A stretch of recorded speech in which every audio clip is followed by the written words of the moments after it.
Hello, everybody. Welcome back to the 597 podcast. We're about to film episode 3. Today's topic is about grief.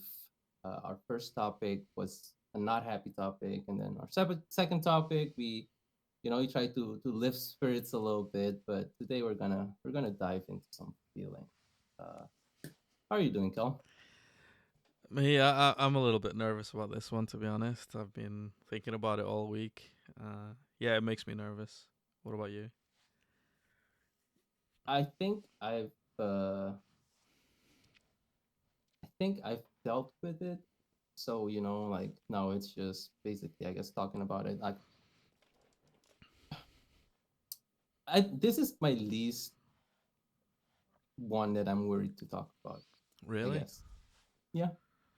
You're not worried Because about I what feelings it'll make come up, or No, because I will get into it later. But I had a really great conversation with my dad before I left, so I feel like I was able to say goodbye to him, if that makes sense.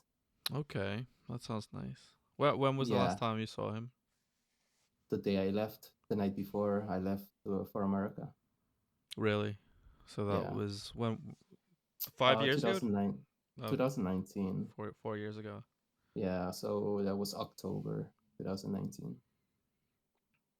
So today's topic is about grief. Because maybe I could explain to the viewers. Both of us lost our dad. I lost mine in 2020, I think, and I don't know when you lost yours. It was 2018.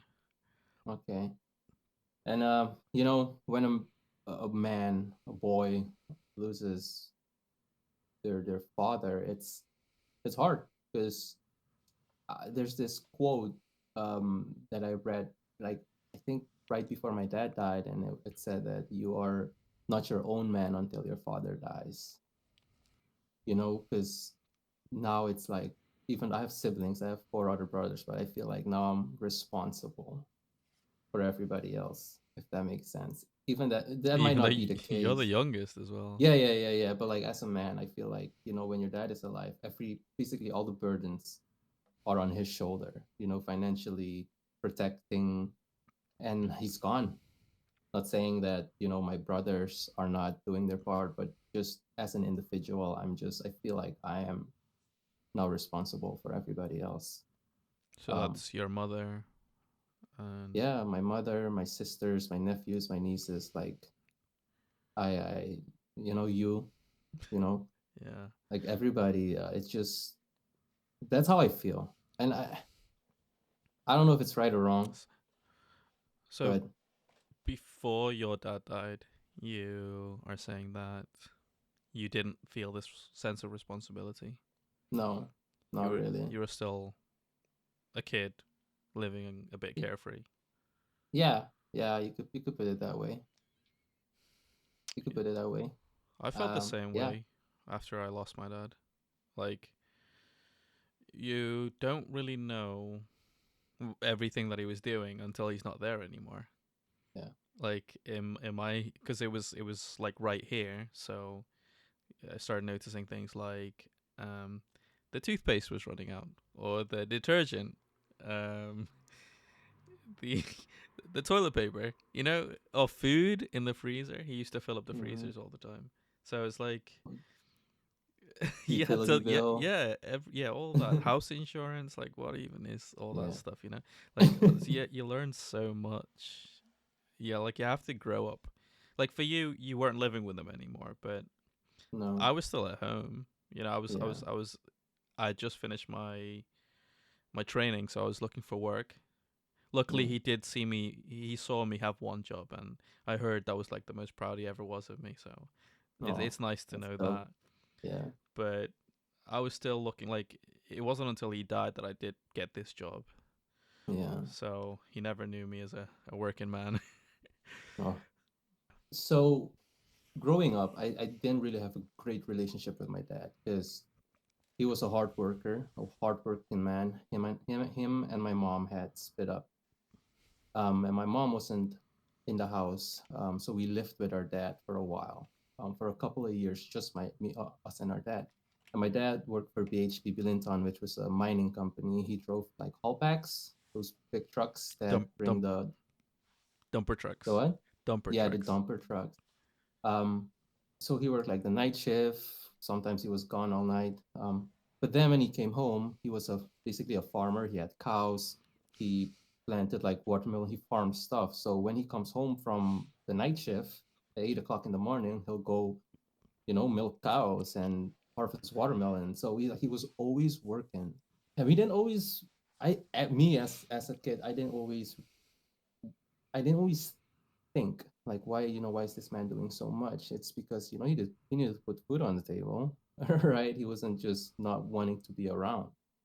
He was doing everything he did was so that we were okay, so that he could leave something for us behind, like piece of land. And like like even when he died, his funeral, everything was paid for because he had saved up his money and stuff like that, so that he wouldn't be a burden, as he would put it.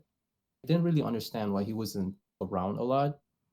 So we didn't really have a relationship, and I kind of resented that a little bit, because he wasn't like the type that would say, "Hey, let's go on vacation," or "Hey, let's go swim," or let's go do this. It's I have to go to work. When I come home from work, I have to milk the cows. When I'm done milking the cows, I have to harvest watermelon. I have to plant watermelon. Like Yeah. like it's Yeah. just work, work, work, work, work, provide. And so in his own way, he was loving us through making sure that we had everything that we needed, not necessarily what we wanted. I didn't really think that he loved us that much because he was always gone, which wasn't the case. He was just always gone because he was trying to provide for us. So growing up, we didn't really talk. It wasn't until I was an adult, actually, that we we had a conversation, because I sat down and I asked him, like, like, do you love me? Like, why weren't you there? Like, why, and then, we talked, and I could tell that he was thinking at the time if he basically failed, I guess. Like he had a question mark, because in his head he was, trying to do everything he could to provide, Hmm. and that's the only way he knew how to. And I was there, kind of questioning his parenting, which, as a single dad at the time, it's rough, right? You can't just work and be around at the same time, if that makes sense. So the night before I left to go to America, we sat down again, and at this point, as an adult, I already understood why he was the way he was, why he was such a hard man, because his childhood was also not a beautiful thing. He grew up hard, right? Like at Hmm. 9 years old, he had to like hunt for food and stuff like that as a child, sometimes, and other things. So he had He a was pretty hard digging life. gutters, wasn't he? Yeah, he was digging gutters at the age of 10, 11, 12, 13. So he's always been working. So yeah, I sat down, and I told him I loved him and that I was proud that he was my dad, and he told me the same thing, that he was proud that I was his son, and that he loved me. And like, I would say from the age of 27 until my dad passed was like the best years of our life, because Yeah.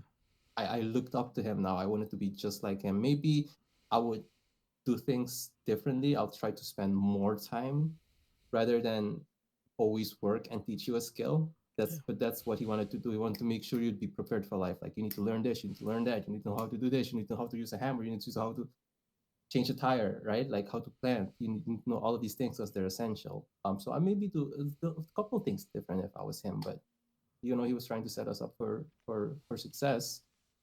And I said goodbye to him. I hugged him. It was 11 o'clock at night, and I said, I'm gonna come back, and I'm gonna make you proud, not knowing that I would never see him again. But we had a really great conversation, and in my head, I also like mentally kind of prepared myself, like, just in case something happens, let me just say goodbye to this man, right? So yeah, we had a really great relationship, man. Especially towards the end of his life, especially as an adult, I understood him better as well, right? And I left the next day, and then one day I was at work, and I got a phone call.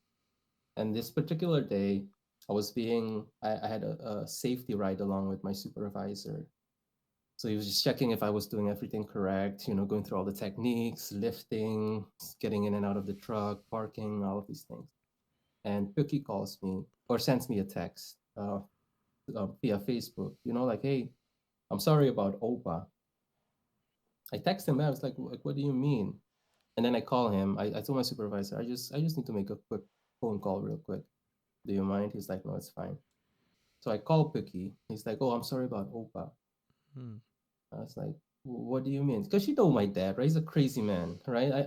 He could have I, injured I, himself, or yeah, yeah, yeah. I thought, maybe he got bit by a spider and did not go to the doctor and lost his hand, which he's done, right? He was bit by a spider, then go to the doctor and his hand went numb. Um, and he just like muscled through it, right? He yeah. used his remedies. So, I'm thinking something like that, right? Like, what crazy thing did this man do now again? And he was like, oh no, he fell in a bank. And I was like, okay, uh, is he in the hospital? And he was like, no, Opa's dead. I was like, what? He's like, Opa's no longer here. Opa's gone. So I was like, okay, thank you for telling me. So you're in He hangs shock. up. Yeah, yeah, yeah. I was in shock. But then for part of the training, my supervisor has to drive as well, and it was around that part, so I didn't have to drive, luckily. But he saw on my face, like he just looked at me as I came back into the truck. He was like, "What's wrong?" And I said, "My dad just passed away." And he said, "Okay, you're done." He's like, "We're gonna go back to the hub. Are you okay?" I was like, "Yeah, I think I'm fine." I do everything. I have to like, because you have to like pre and post strip the truck, Hmm. make sure there's no damages, nothing, there's no oil leakage and stuff like that. So I did everything, and he was like, "Man, if you need a couple of days off, you need to figure things out. Just let me know. We're here for you, dude." I had an amazing, like my what's it called? My last employer, like those people that I worked with, my colleagues, my supervisor, they were great people, man. Like they helped me through so much because I don't have family here, so they were Yeah. there for me. So I'm very thankful for those people. So I drive home.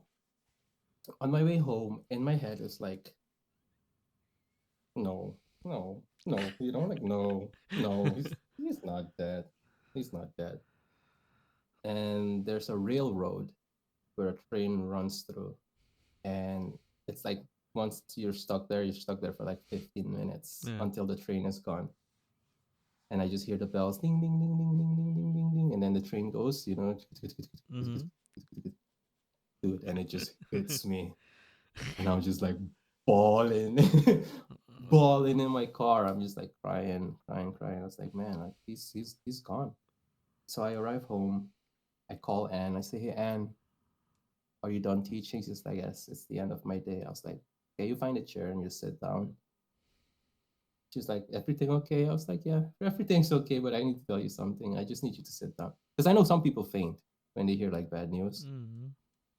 So she sat down, and, or I don't know if she sat down, but then I told her that my dad was gone. She's like, I'll be home. She hung up and she just came straight home, and we just cried for like 30 minutes, both of us, because she loves my dad. And my dad loved her as well. That wasn't even the hard part. The hard part was now I'm trying to get home to Oh bury my yeah. dad. Was this pandemic And times? yeah, and so this is 2020. There's a pandemic. The borders are closed. The embassy isn't working, and my passport is expired. So now I'm trying to like, I've called family. I was like, hey, my passport expired. I'm gonna try to get this done as soon as possible. How long can you hold off the funeral? They're like, about maybe 2 weeks, I think. Um, this was a Friday too, I think. I emailed the embassy. I get news back Wednesday. Hey, we're closed, but we're gonna try to, get your paperwork. Can you submit this? Can you submit that? I submit everything I need to submit. Friday, I hear back from them. Your process is being looked over. We'll contact you again. a week goes by and I don't hear anything. And I think my dad got buried the next week. So I called my family and I was like, I don't think I'm gonna make it home. I don't think I'm gonna be able to come home and bury dad. Which for me, I feel like that's the hardest thing about this for me is that the fact that I wasn't able to bring my dad to his final resting place. I feel like as his son, Oh, you didn't get to bury him. I didn't know. So it's just I feel like that's the only thing that bothers me about all of this because I know he lived a long happy life. My dad retired when he was like 50 something, right? He retired pretty early. Hmm. And then he just left everything and moved into the back of in the jungle Yeah. where he wanted to be, planting, hunting, doing the things he enjoyed doing for what 30 years of his life almost, right? So Hmm. I know he lived a very amazing life, and it's okay that he's not here anymore. That's how I feel because this world is just, especially this with in Suriname, things that are going on. He would have just been aggravated and just probably cranky all the time because him and politics are like, oh, I can't believe this is happening and that is happening. Yeah. I feel like I'm dealing with it okay. The only part that still bothers me and the part that I wish I could change is that I wish I could be there for my family, be there with my mom, support them, and bring my dad to his final resting place, which I wasn't able to do. But leaving Suriname and being able to say goodbye to him, being able to tell him that I loved him and that I'm proud that he was my dad, and to hear that he said that he was proud to have me as a son. It's just I feel like I had that closure, and I was also preparing myself just in case I don't see him again. Let me at least tell him this. Um, Yeah. but yeah, no, I miss him every day. There's so much that I wish that I asked. There's because in my head, I'm gonna move to America. I'm gonna work, save up a little bit of money. I'm gonna go back home and learn some more skills from him in my head, right? But I'm gonna have to figure a lot of things out. That's something I also think about. Like, he could have taught all of us so much. Yeah, Like his potions and stuff. He tried yeah. to teach me about them a little bit. It's funny, right? Because at that age, you're not thinking about making home remedies. No. That's funny. Yeah, he tried to teach me a bit. Like, I tried to send him some. He asked for, what's it called? Chalk.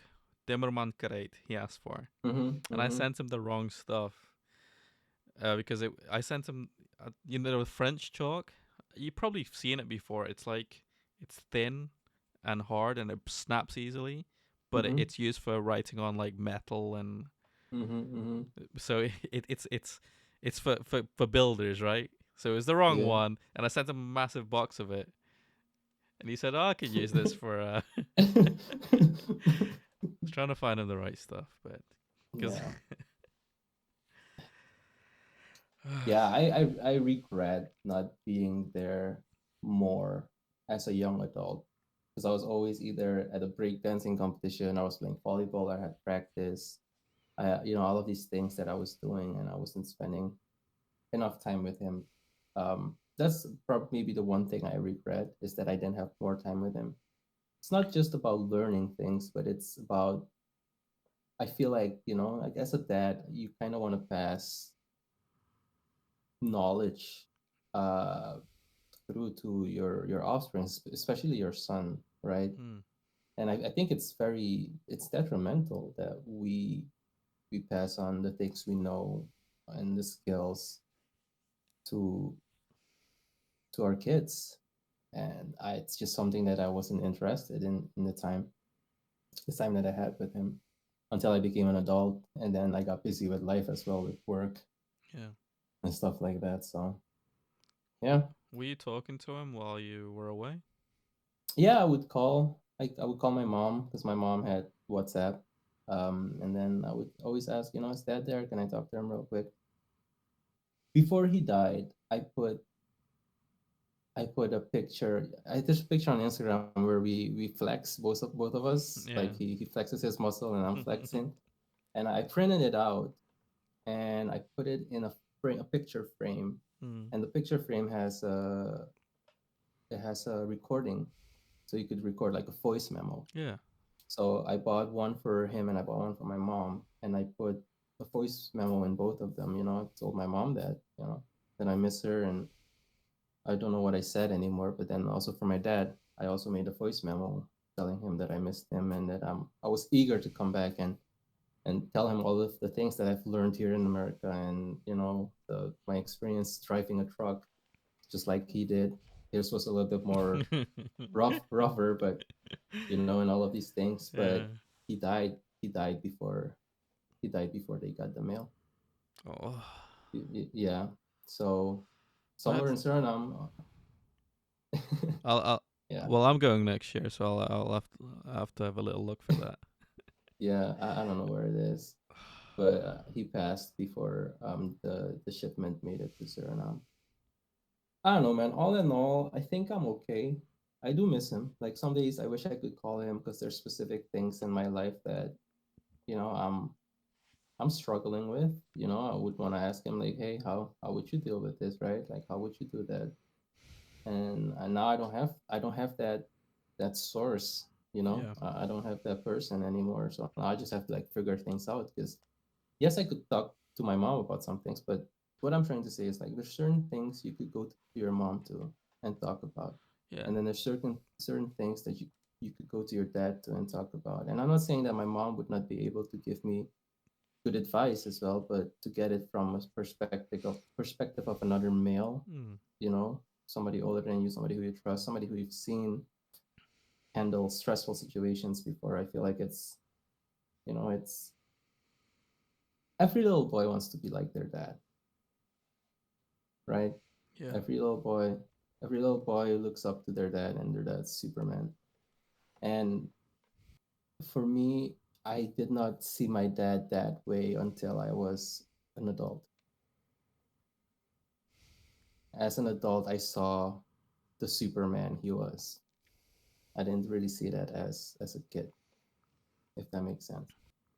I think yeah, because you understand things more. Like Yeah, unlike when you were a child, you're like, why aren't you spending time with me, Dad?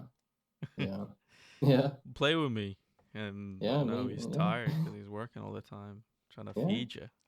yeah. It's with my big stomach. Yeah, frickin' hell. Do you still eat that much? Oh my No, goodness. not as much as I used to. He could I eat. have my days, yes, but he also probably was burning like 5,000 calories a day. Yeah. Yeah, okay. Okay. So mine was a little bit different. he he'd retired the year before. So Okay. he was just in his first year of retirement. He was gonna I think he retired a year early, so he was 64. And he was gonna turn 65 before he died. Or just after he died. So it was mental, man. Like one day, the day before, he he was sick. Like he had a cold or something, a sniffly nose. Mm-hmm. And then the next day, he was struggling to breathe. Like his lungs would filled up with, you know, I don't know, with whatever. Like he had pneumonia or something. Like that, I don't know what it was. But he was like wheezing and stuff. Like thinking, Mm-hmm. if you're full of regret about Yeah. going through something like that because you think like, oh, did I do this wrong? Did I do that wrong? And looking back, I Yeah. wish we could have gone to the hospital straight away. But I don't know what it was. So my sister happened to have a doctor's appointment that day. So she was like, "Okay, Dad, you take it. You take it. Well, and then she can go some other time." We call the doctors. They agree. So he was going to go to the hospital to the doctor at 3 o'clock, and then my brother and I, or brother at the time, uh, we were. in the living room, just all quiet, just waiting, and then he goes to check on dad, and then he shouts at me. We go upstairs, and my dad's like trying to make himself throw up. Mm-hmm. Um, and then we're on the phone to the ambulance, 999, the emergency services, and I can see my dad. He's like turning blue, can't breathe, and so he falls over, and then of like I in my training, you get trained to do first aid, right? So I start giving him CPR, and we're on the phone, and it's take like I don't know how long it took, but it took a while for the ambulance to get there. Obviously we're swapping, doing CPR. I'm doing CPR. My brother's doing CPR, and then like my dad's just you know eventually the ambulance crew come, they take over, and we're downstairs. And one thing you do in this country if you're going through some traumatic experience, you make a cup of tea, because that's what makes you feel better. So I'm just trying to keep my, trying to stay positive, trying to Yeah, yeah, make sure Ellis, is where it stays positive. And then yeah. we end up going to hospital. I call everyone, my mother, I call my aunt Judith, that's my dad's sister. Mm-hmm. Um, Everyone gets there on time, fortunately. But then we all just were there. They're pumping him full of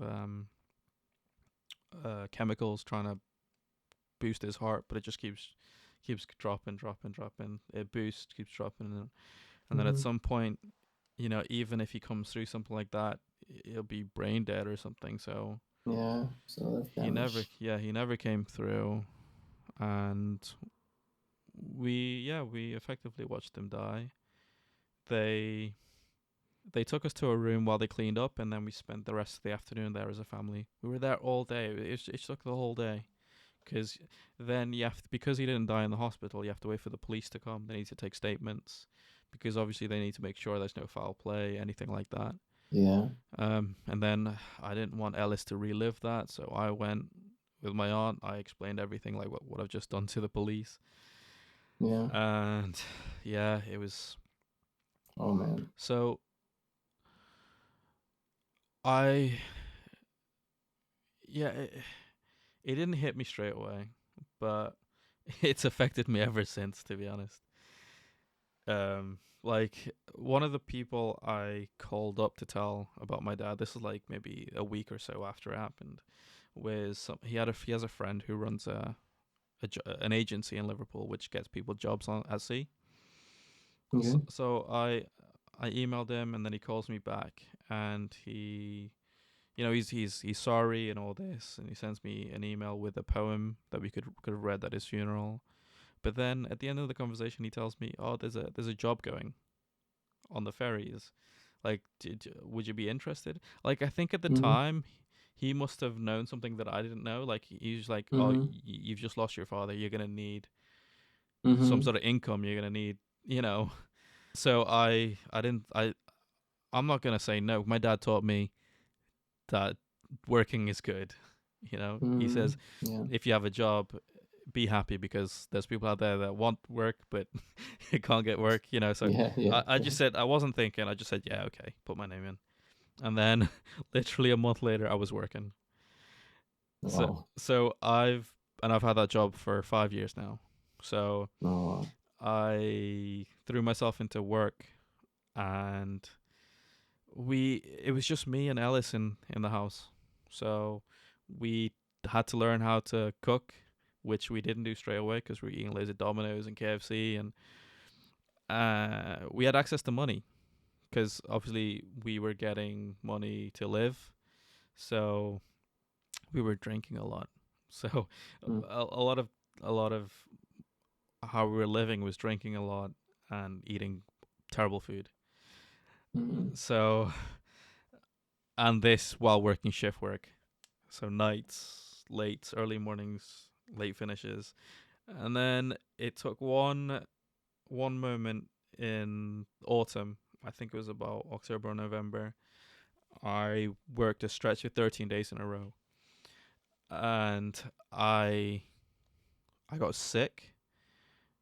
So I was at home and I got my first panic attack. I felt like I couldn't breathe. I Yeah. was just on the floor, stiff, because y- your body is full of not oxygen. I think it's CO2 or something. So you need to stop, Mm-hmm. or too much oxygen. I think that's what it is. Too much Mm-hmm. oxygen. So the key is to stop taking in air, which will allow the CO2 to build up, which will allow you to breathe normally. So they Yeah. like I was on the phone to the to be because my brother thought I was having some sort of like a stroke or Yeah. fucking Yeah. heart Yeah. attack or something. So they tell me just keep talking because talking allows you to breathe naturally, and Yeah. or read a book because that allows you to breathe normally if you're. Yeah. I ended up going to hospital and just to get checked out, and it was I don't know what it was like. The moment I was stand up, my heart rate would shoot up, and obviously after my dad had died, we'd become very. We were like Aware. never is that going to happen in this family again? If somebody needs help, if somebody needs to see a doctor, you Yeah. go. Yeah. So, because I, yeah, but yeah, so I started getting panic attacks. That I got put onto antidepressants for that, sertraline, which helped. But I was on that for about a year. Um, but yeah, that's how it affected me. So, and that obviously led to more drinking and more, like you're just trying to feel better. So that's how I wish I'd never. Um, I wish I didn't. I wish I knew how to cope with it. I wish I'd sorted it out instead of working so much and drinking, instead of Yeah. masking, instead of putting it for later. Later me, that's I'll figure that out later. I wish I'd gone to seek therapy or something like that because it is traumatic Yeah. seeing the Somebody die. yeah Somebody you care about. yeah because Yeah. Somebody you love. I know people have gotten PTSD from giving CPR to a stranger. I had to give it to my father.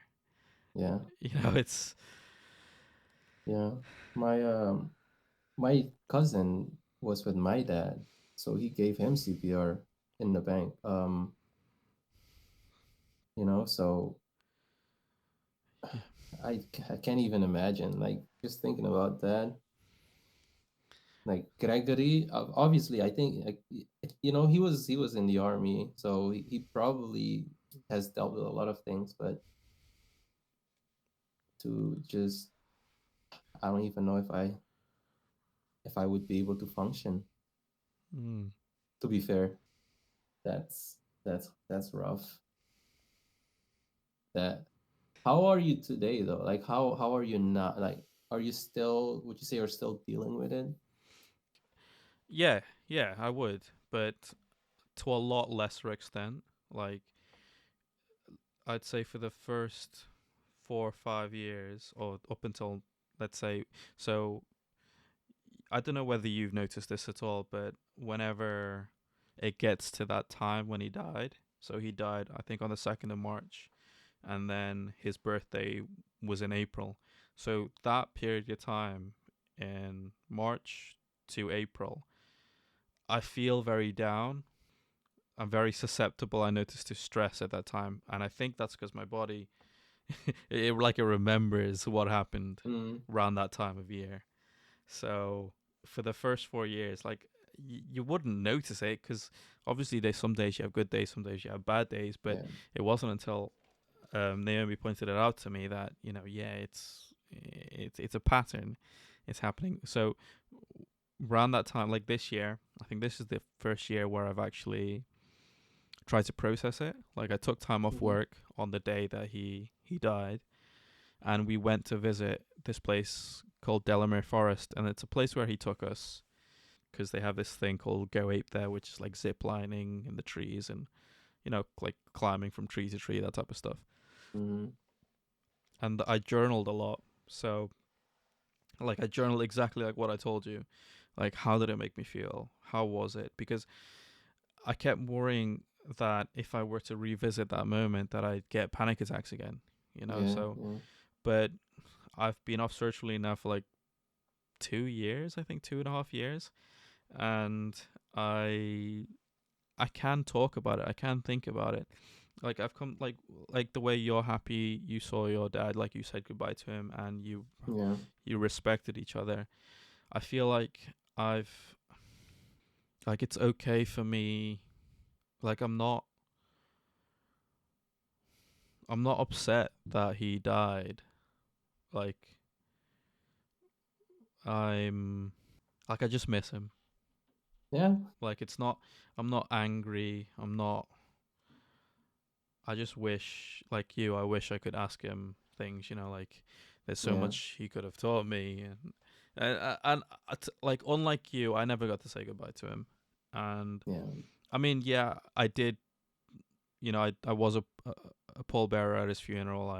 yeah, Um, I was with him when he died, and yeah, but I never like the way you confronted your father about why maybe you didn't like what did you ask him like, oh, why were you never there? Like I used to do that yeah, a lot. I used to do that a lot to my dad, and like especially when we got drunk.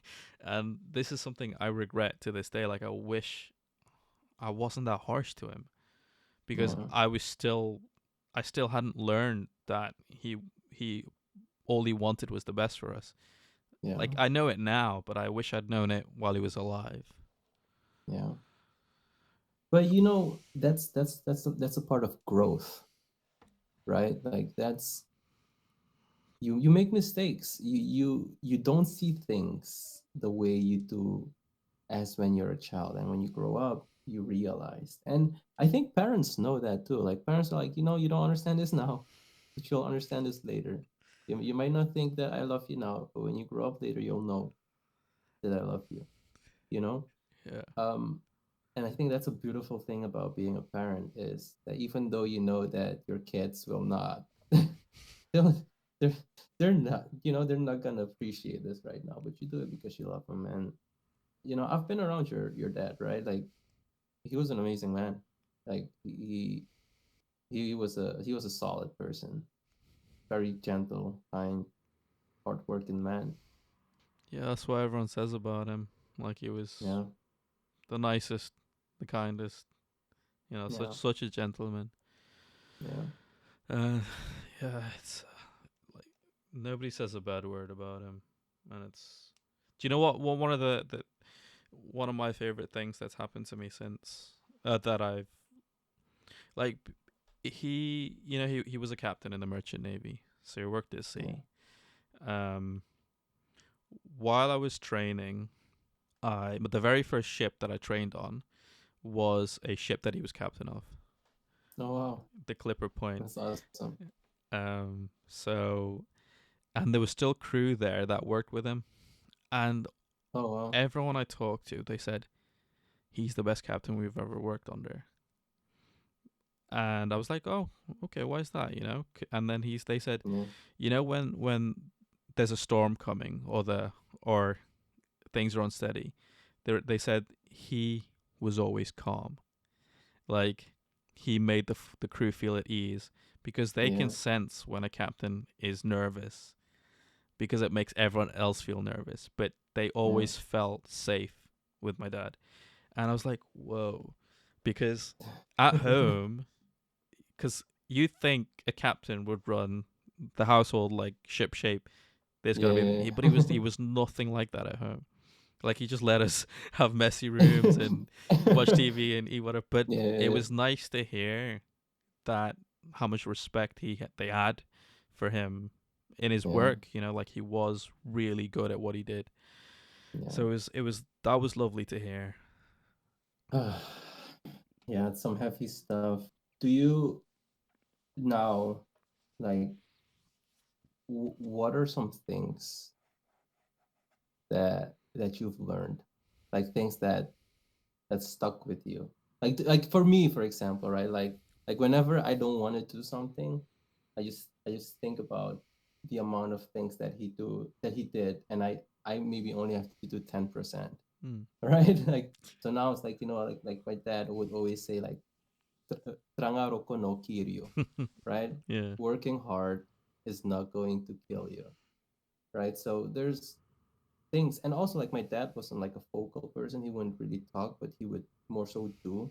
So I've Mm. learned a lot from him just by watching him, if that makes sense. Yeah. Not necessarily him speaking to me. So other things now, especially in your job, or whatever, that you kind of use things that you've kind of learned or seen Mm. as examples from him.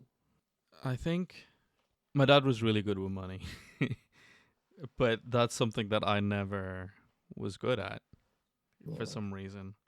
Like you just don't understand. Like your dad, for example. You might have thought, oh, we're poor, right? Like Mm-hmm. I grew up feeling that we were poor, even though you might probably look at them like, what are you talking about? You know.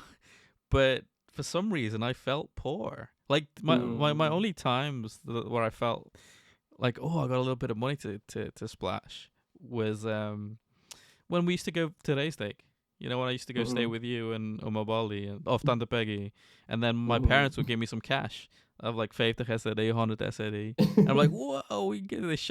This money was to buy bread and milk for you guys. And then I would buy that, but then we just buy loads of sweets as well. So I enjoyed That's those funny. times when I got Uh, when I got a bit of money. But I hear now that I've misremembered that. And my parents used to give me money, but I used to save it all for phone cards and phones just to yeah. text girls and I, stuff. So it just I, wasn't. I think that's called the Mandela effect, right? Yeah, You know what the Mandela effect is? yeah. When you think you You remember something, but it's not true. and yeah, you clearly see it in your head.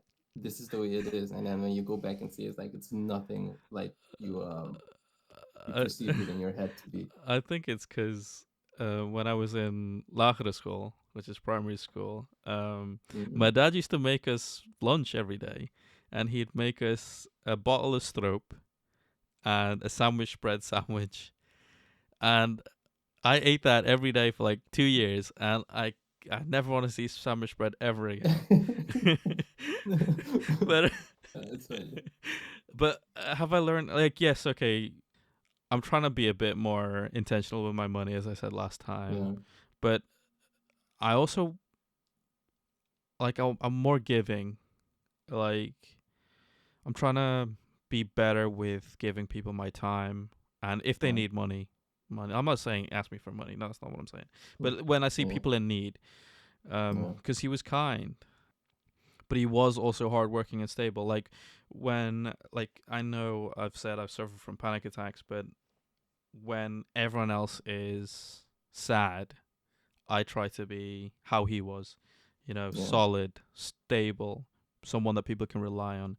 So when things go wrong, I try to be like him, reliable, Mm. stable, so that other people can lean on me, so that I can help them through those times. So what do you do? Because if you're gonna be the pillar, right, for your family, Hmm. you need to draw your strength from somewhere, right? And you also need to manage your mental health and all of these things. How do you do that? Because you cannot just keep taking, right? And From me, then yeah, yeah. yeah, yeah, Otherwise, you or got just nothing. yeah, and like you don't have anything more to give. You Yeah, need to replenish from somewhere. It's like yeah. your self care. Oh, we talked. Well, a little bit. We talked about this. Like, Yeah, yeah, yeah, I I know I need alone time sometimes, where I just need to be quiet and I won't yeah. see. Like some. I don't know whether you have it, but some days I don't want to see anyone. I don't want to see anyone. Don't want to talk to anyone, and I just want to be left alone. Don't catch me on those days, but so like it's like a recharging day. Yeah. I mean, it's just me and my wife. Mm. You know, I really like my schedule because I wake up, I can go to the gym, come home, do my stretches, eat, and then she leaves for work, and then I leave for work, which is like a 45-minute commute. So it's just me and my car. And once I'm in my truck or my Sprinter van, I do my pickups. It's just me and my pickups. I don't necessarily see clients. So I'm by myself most of the time. Is that okay? I don't mind it. I can gather my thoughts. This is when I come up with my great quotes that you see on Instagram. Um, or I'll Yeah. listen to a podcast. I'll listen to a podcast and steal their quotes and put them on Instagram. But no, it gives me a lot of time to think. Some days it's not good because sometimes I get in my head Yeah. and I think too much. Um, but some days I have, like, everybody has a bad day. Everybody has a rough day at work. Some days when I come home, well, I'll call my wife. I'll be like, hey, it's been a rough day. If I come home and I don't talk, it's not you. Hmm. I just need to chill a little bit.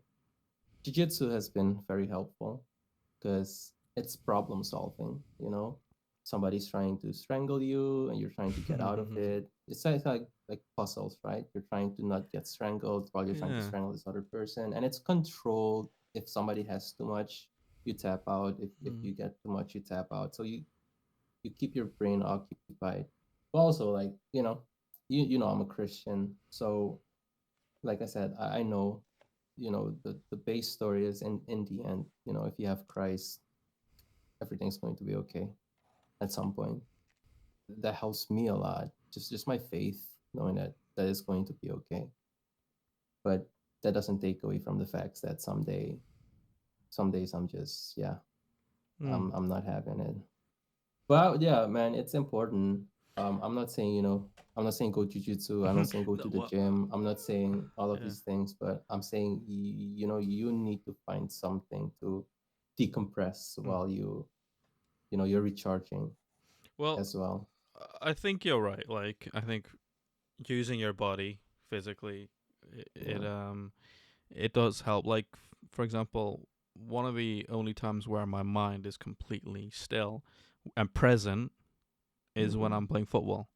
Like, I've got no time to think about Yeah, yeah, yeah, anything else. It's just literally where am I going to move to? Who am I going yeah, to defend? How am I going to pass yeah, this ball? It's just I'm just focused on football. yeah, Whereas, so that I think that's why I do it. Like, I'm going again tomorrow. Uh, yeah. 3 weeks in a row, baby. Let's go. Um, Hey, keep the streak going. uh, so it's yeah. So physically, yeah, like your jujitsu, it does calm my mind. Like, it's Yeah, something I do really want to work on, like being mindful and stuff. But yeah, football forces it. Because I can't run. Like, I don't know about you, but my mind still's not like I. It hurts. My legs hurt. It's boring. It just yeah. It's very I boring. just don't enjoy it. But I That's can the run one when I thing play for me. football. Like, what's Yeah, up with that? you have a It's purpose. You have yes, a purpose. Yeah, yeah, yeah. You have something to do, something to run after. I yeah. can't do long distance either. It's boring. I can't. But I also have bad knees, so running Mm, is not my friend. That's the one thing I miss about competing. Like when I used to play volleyball, mm, it's like you said, like you're on the court and it's like your mind is just clear of everything. The only thing you could think about is your breath and not having that ball touch the ground or blocking the person that's coming or yeah. hitting the ball. It's like I miss that. I really do miss that. I do.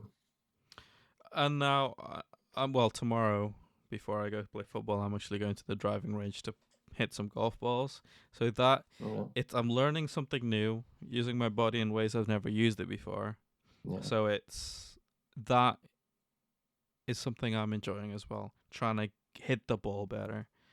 So yeah, it's doing things that are new and doing things that are very physically demanding. yeah, It does yeah. help clear your mind. But It does. I also find journaling helps me personally a lot. It's like when you write your to-do lists or whatever, Mm-hmm. anything that's been floating around in your mind, once you write it down, it's just like you're pulling it out there, Mm-hmm. and then you can either work through it or do whatever you need to do. But like, having written about my dad and other Yeah, stuff in my life, like, I feel like I've gotten so much lighter. Like, there's less yeah, BS floating around in there. Yeah, And yeah, so that's one of my strategies. yeah. I do it in the form of like music because I Mm. don't necessarily write anymore. Yeah. Even my songs, like all of the songs I record and throw on Facebook, I don't write anything. I just do it in my head. While I'm behind the wheel, I'm driving to work. I'll put on a beat and I'll just freestyle all the way to work, freestyle back, and then it's in my head, Well. and then I'll record it. Yeah, and then I'll record it because I can't write. And when I say I can't write, it's weird. My it's like my hand falls falls back. So my thoughts is gone and then Mm. my hand is lagging. Does that make sense? No, no, no. It's true because your Yeah, thoughts yeah, yeah. go way faster than your hand could ever, Yeah, right? yeah. Yeah, but then my hand wants to keep up and then I can't understand what I wrote. Like the grieving process, Mm. right? It is necessary to go through that period, right? I Yeah. don't know how long you were in that period for, if it was 5 months, 6 months, 7 months, and everybody's different, right? Like I Mm. said, mine, and for me, it was like I kind of said goodbye to him. So, I didn't really have that internal struggle saying like, I wish I could say this, I wish I could do this, right? Because Mm. I basically done that. I just have a little bit regret of the things I didn't, just normal things that I would want to know. Yeah. Um, but when I realized that is, so my wife was a teacher and she's been a teacher for 10 years. And as teachers, sometimes you get a little burnt out because it's just a lot of stress, dealing with different kids. And then the church she was from, they have like this retreat in Arizona, and the church basically pays for your what's it called, for you to go and recover, for it's for burnt out teachers or burnt out church workers. So Yeah. the church basically covers your stay, the food, and everything. The only thing you have to cover is your flight there. And I had just had ACL surgery. I asked my doctor, am I safe to fly? And it was a couple, like maybe 2 months in already. She's like, yeah, you're good. I was still on crutches though. She's like, you have to put on some compression socks, but you're allowed to fly. So, I hop on my crutches, me and my wife go to the retreat. This retreat is basically for my wife, Mm. as a teacher.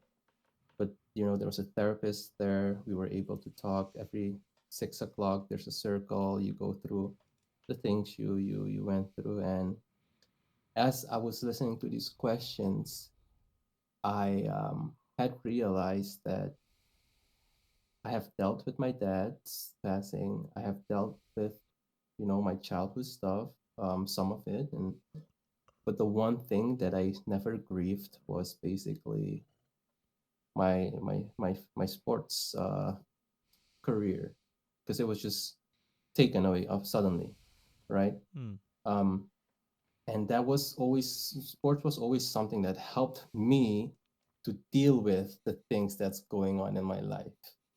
Mm. So now there's so much going on in my life. I'm in a different country. When I lost my dad, I have a torn ACL that I just recovered from. I have nothing that I can physically do anything. So at that moment I did feel a little trapped because the one thing I usually go to, which Mm. is doing sports, it's basically taken away from me just like that. So that was a pretty rough time, and then I had to like realize that it's okay to talk, right? Because I would go Yeah. to the gym, I would go play volleyball and maybe not talk. But then I realized, you know what? It's okay if you just talk. Talk to somebody you trust, talk Mm. to somebody that genuinely cares, and just find people to talk to. And that was a that resort, or that trip wasn't even reserved for me, but Mm. just me being there had I learned a couple of things along the way. So I was really grateful for that, because I told my wife, I was like, I didn't know there was like underlying things there until I went to that resort. It was a really great experience. But Yeah, especially as men, right? We're so quick to just shut down and not talk and maybe drink our feelings away, or and that's the classic movie scene, right? A dad or a man that's burdened, is at a bar, has a couple of shots, and then goes home and sleeps on the couch, right? Which Yeah.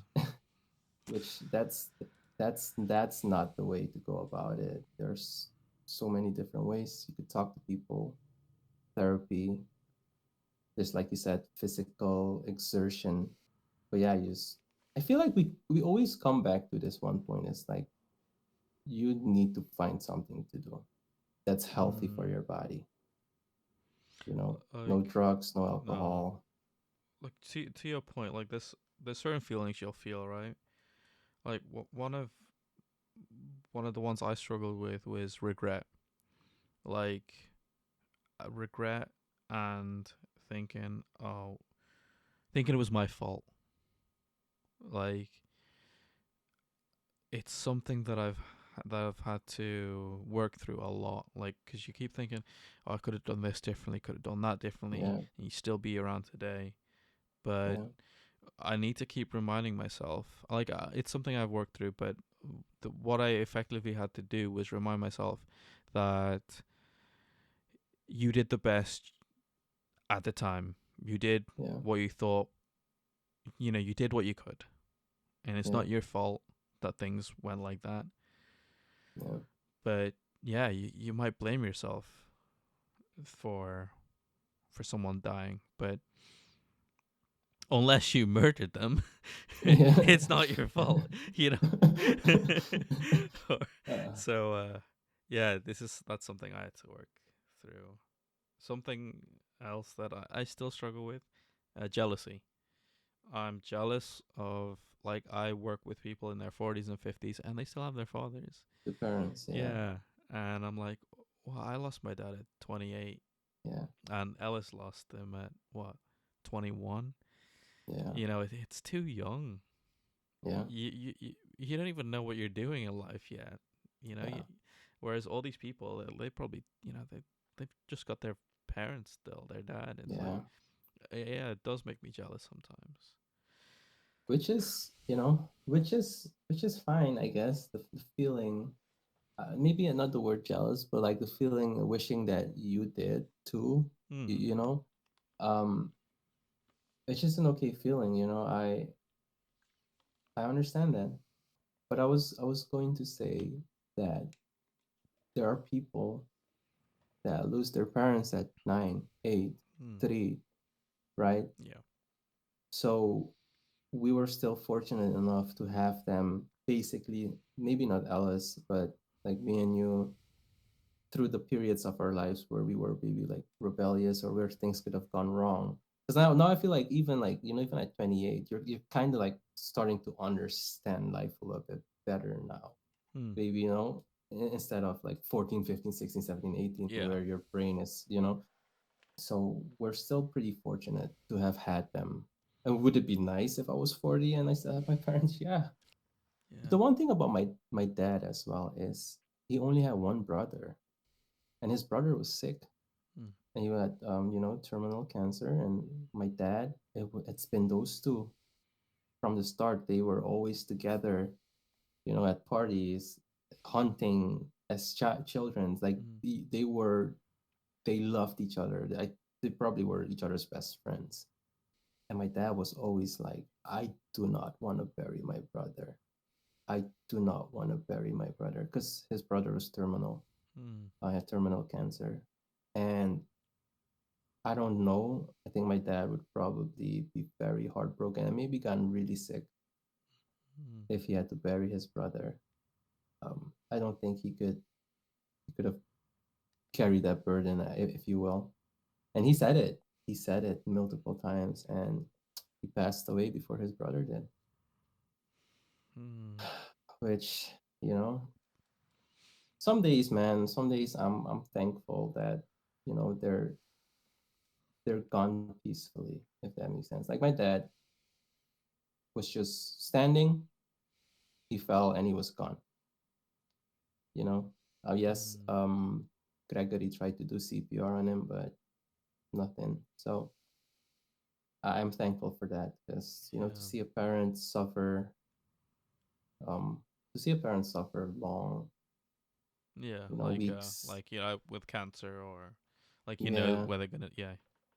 Yeah, yeah, it was you it know, like when you said at the beginning as well that you're happy he never had to experience the pandemic, yeah, or how things are so much worse. Like things were pretty bad back then, but they're so much worse in yeah, Suriname now.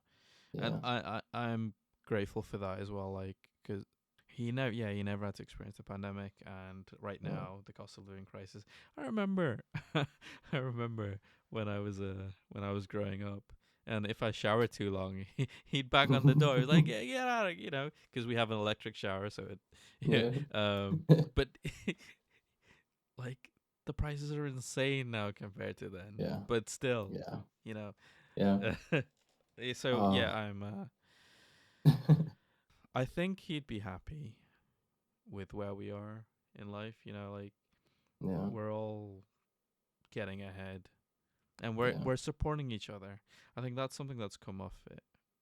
yeah, We're just like we're a lot closer, as a yeah, family.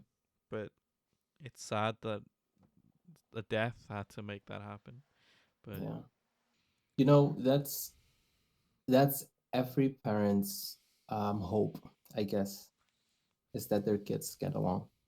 Because there's so many families out there that bicker and fight, and there's no peace. They don't come together for Christmas or New Year's Eve mm, or birthday parties, and so much division in families. And every parent, I think the parents are the happiest when there's like a party and everybody's there together, having food, enjoying each other's company, loving each other, laughing. I feel like that's every parent's dream. I mm, feel like that's what every parents want. It's like there's unity among children, and for him for him to be gone, and for you guys to have that, I feel like, yeah, he was definitely, probably, like, he would have been proud, just like you said.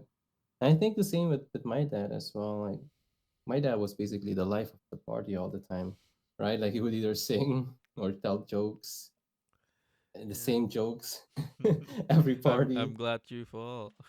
Yeah, yeah, and I don't know. I think, if I do want to say this for whoever's listening, if you still have your parents, if you're younger, you're 17, 18, and you think that your parents are being too harsh, if you have genuinely loving parents, people who want to have the best for you, they're going to have rules. They're going to have certain expectations. And you might not understand now, but everything that they're doing for your good. So cut them some slack. Be patient. And we're older now. We both lost our parents. Our dad. We still have our moms. We both lost our dads, and they were just like he said. He was showering, and his dad would bang on the door. It's like, "Why are you showering so long? I'm paying the bills." Because, but yeah, spend as much time as you can with your loved ones, because you don't know, um, when you lose them. Nobody nobody has that information. Just spend as much time as you can. Learn as much as you can from them. I wish I had learned more from my dad, because he was a very wise man. He knew a lot of things, and I was too young and interested in other things, which is not bad, but as an adult, you wish you could go back. So, but if you have genuine parents that really love you and want the best for you, everything that they're doing so that you could benefit from that later. And I wish I knew that as a young adult. Yeah, I completely agree with that. Like, what something I've I've lost my two grandparents here as well, and one thing that I've learned is you'll always wish you could have spent more time with them. Yeah, So spending time with your loved ones, you're never gonna regret that. yeah. So, would you say that, I think I already asked you this, but Mm. you're okay. Like you're okay, right? Like you accepted the fact that he's gone, and like have you, because sometimes people don't really accept the fact that certain things happen, and I think the one key to moving on from whatever situation it is or circumstances is Yeah. you have to accept the facts. You Mm. have to accept that things are the way they are, and you can't change them. No, And like yeah, yeah, because with ADHD, it's like you only live in the present, right? You only know yeah, what's going on now, and like when anyone has ever died in my life, I've never cried straight away. I'm not one of those people that cry straight away. It's because I think I don't understand it. Like I don't understand that I'm never gonna see them again. Like you don't yeah, understand that you'll never talk to them again. But after after some time, like when you're by yourself, when it finally hits you, when you finally understand what's happening, yeah, that's when I've cried. And okay, still now, when I am alone with my thoughts, I'll miss him. I'll yeah, but I know he's gone. Like it's something. yeah, It probably took me about maybe 9 months or something to yeah, to to try and start getting over it. yeah, But I'm there, and as I say, the only thing that really is left is that I miss him. yeah, I know I can't go back. I can't fix things, yeah. but I mean, that's just a human emotion, right? Like we're always going to miss those we love and we cannot see anymore, and that's okay. That's 100% okay. I don't think there's a child out there that lost their parents who were like genuinely good parents, yeah, that don't miss them, right? no, That would not be. That's, I don't think that's humanly possible unless there's something wrong. I would say, mentally.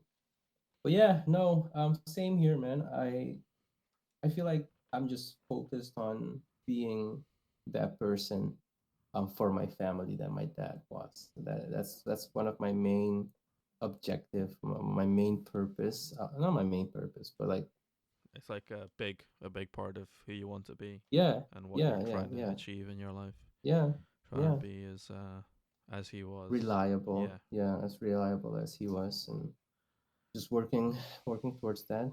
I don't know. He was a very strong man. I don't know. Some days I don't feel like I'm up for it, but I feel like we've been blessed with how there's always an there's always a positive side to things. Yeah.